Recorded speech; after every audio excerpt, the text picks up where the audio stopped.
work on Waltz intermediate box steps. So the techniques that you should be working on as an intermediate dancer. Last week we talked about beginner level stuff, so you should already have those down if you're watching this video. If not, go back and watch those videos. Keep practicing because it's important that you follow the path, okay? Because then your journey will be a lot faster and easier. Okay, so a beginner, we did timing and footwork. As an intermediate dancer, you want to be able to focus on your follow through and your rise and fall. Sorry, your follow through and your rise and fall. Ooh, rise and fall, so exciting. Everybody gets super excited about the rise and fall. So we are going to start there. Rise and fall means the ups and the downs of your body while you're dancing. Rise and fall can take place in your feet, it can take place in your knees, in your legs, and it can take place in your body and in your head, okay? But the place where we see it the most right now is gonna be in our feet and in our legs, okay?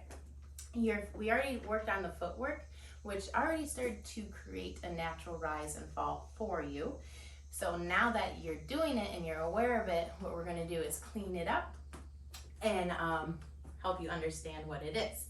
Okay, so the definition of rise and fall in waltz, let's start there. On count one, you are commencing to rise. Commencing, not already rising, but commencing, starting to rise, okay? I say that because sometimes, a lot of times when we're first learning, we try to rise too fast. So we're just starting the rise on count one. And on count two, we're going to continue the rise. And then on count three, we are going to fall, okay? With style, of course, and grace. All right, and if you want to get really specific, which I know a lot of us learn specifically and it's important, if this is you, listen to this, you don't want to fall until the end of count three. So if you have count three, you have the first half and the second half, you want to hold on to the very end and fall at the very end, okay? So, but if you're not that into detail right now, it's really not a big deal. You just want to make sure you're trying to fall on three, okay? So what does that look like, all right? So beginning to rise. Well, in order to rise, I have to have some power in my legs and in my feet, and I can't really do that if I'm already up here, okay? So we want to come down into your legs a little bit. I'm gonna pull up my skirt so you can see my legs flexing. So I'm into my legs a little bit here, okay? And then just to move forward, look what happens. I rise. So as long as I start down, I don't really have to think rise, because if I do my footwork correct, if I've already built to those levels in, then it will happen naturally, okay? So there I am, I'm starting down, one into this step, now I'm back and medicine my legs. And if you notice, there's still a flex in my front leg. I haven't gone down further, so there's no fall, right? And I'm definitely up more than I was, but I'm not hyperextended, I'm not trying to get way up here, okay? Remember, we want to be grounded as dancers, okay? So we start down, right? And then we take our step one, okay? Now two, we're going to continue to rise. And what creates that? Our footwork, right? Remember, at the end of our first step, we should be on our toe, right? And we're going to our toe. So yes, now we are continuing to rise even higher than we were, okay? Now remember, when we close our feet here, our footwork, what is it? It's toe, heel. If we were to fall right away, it would be heel right away, but it's not. So we go toe, heel, coming down at the end of three, okay? Now, let's look at that on the back half, okay? So again, we start down, we go this angle I think would be better. Here, we're starting down, and I'm going back. Now again, if I just use my footwork, push out of my heel, arrive into my toe, heel, and then back into my toe, I've already done my rise without thinking. So it's already built in, yes. Okay, we just need to continue to the side to our correct footwork, which is a toe, which means we're continuing to rise. And then our third step is a toe, heel, falling on count three, right? So we go commence, continue, continue, fall. Commence, continue, fall. Commence, continue, fall. Now I'm really going to exaggerate it this time, okay? So we start down here like this, and we commence, continue, fall. Commence, continue, fall. Commence, continue, fall. Commence, continue, fall. Okay? Remember, when you're falling, make sure you're falling down into one foot. Okay? Which brings us right into the next thing that you need to work on this rise and fall is your prep. Okay? So, when you fall, there is something that needs to happen, not just the fall. Okay? But because you have one weight on one leg, when you fall, whether you're going forward or back, that leg's got to go somewhere. Okay? You don't want to fall into two knees like so. Okay? Or else you're not going to have time to get to that next beat. Because remember, you're in the second half of 3. So as you fall, let's take the left leg here. Just practice the left leg. And what we're going to do is we're going to prep it forward. Okay? So we're going to fall into our right leg, and prep the left leg forward so it's ready to go. So we start up, fall and prep. Up, fall and prep. Up, fall and prep. Up, fall and prep. Okay? And we do that going backwards, falling down into the right leg prepping. We come up, fall down and prep. Up, fall down and prep. Up, fall down and prep. Up, fall down and prep. Up, fall down and prep.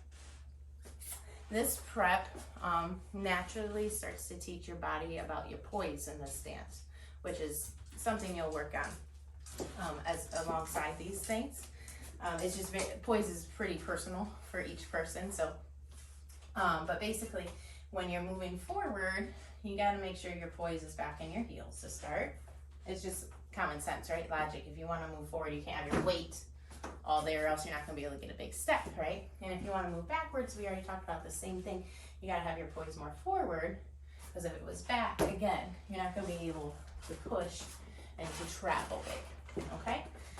So we have our rise and fall, and now we have put the prep in there after the fall, right? So we have our frame up here, and we start with the fall and the prep, and then we commence to rise, we continue to rise, and then we fall balance, but then we fall and prep, right? Commence, continue, fall and prep. Commence, continue, fall and prep. Commence, continue, fall and prep. Okay? The other thing you want to work on is your follow through. And what is follow through? Follow through is a leg action, essentially. It can be a whole body action, but right now we're talking about it with the legs. Is once you take a step, follow through is describing the leg that you're leaving. So what it's doing. If it's following through, it's coming right underneath you. Okay, if it's not following through, it's staying back there, maybe it's kind of swinging around. Okay, but follow through is basically stepping and committing and following your legs right underneath you. Okay, so when we do our box, and this is where the rotation starts to come in, you want to think about when you go take your side step, instead of going from back here to here like that, you want to make sure this foot comes all the way through and then to the side. Okay, now if we're practicing just the box and a follow through without the rotation, this starts to feel really weird. So this is when I always add in the rotation, because that follow through really helps the rotation. So as a leader, our box, and as a follow, it rotates to the left. So take your L out, it's gonna go that way, or look at your left shoulder, it's gonna go that way, okay? And it's gonna be created by that follow through. You're gonna step forward and you're gonna bring that foot right underneath you. And then at the last second, you're gonna turn and face the new wall, okay? So we prepped, we step, we commence to rise, we follow through, and then we rotate. We fall and prep, we step, we follow through and turn and rotate. And fall and prep. We step, we follow through, turn and rotate. Okay, so that is really important, because if you start doing your rotations without that follow through, especially as a follow, this is really important as a follow,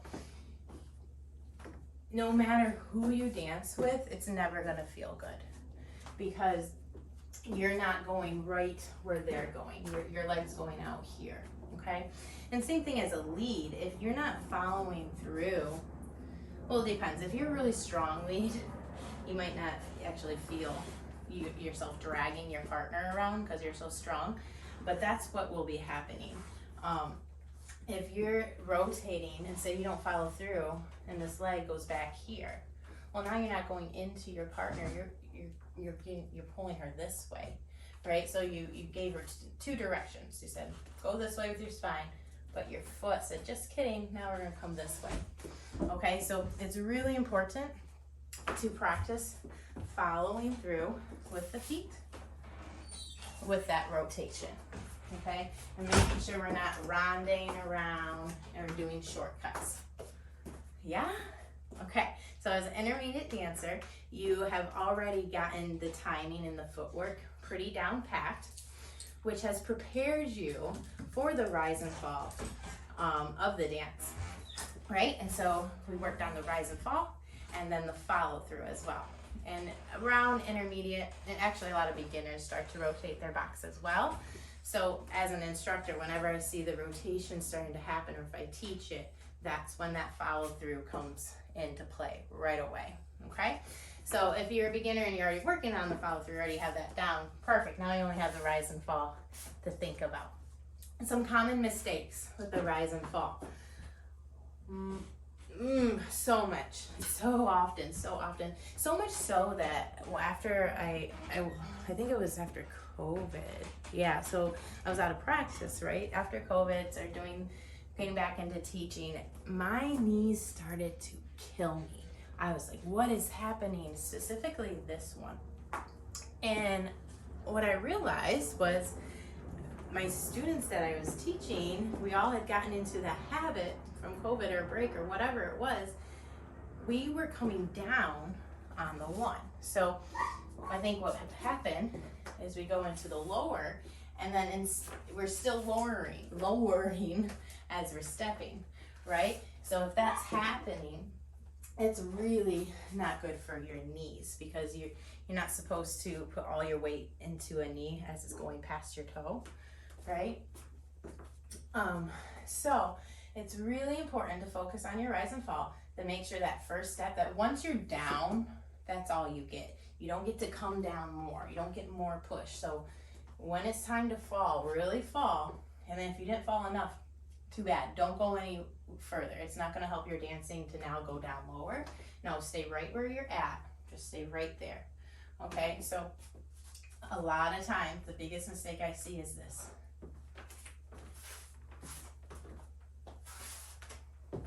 And it doesn't look too bad. It really, I mean, it doesn't look terrible, but it will hurt your body. Okay, so intermediate dancers.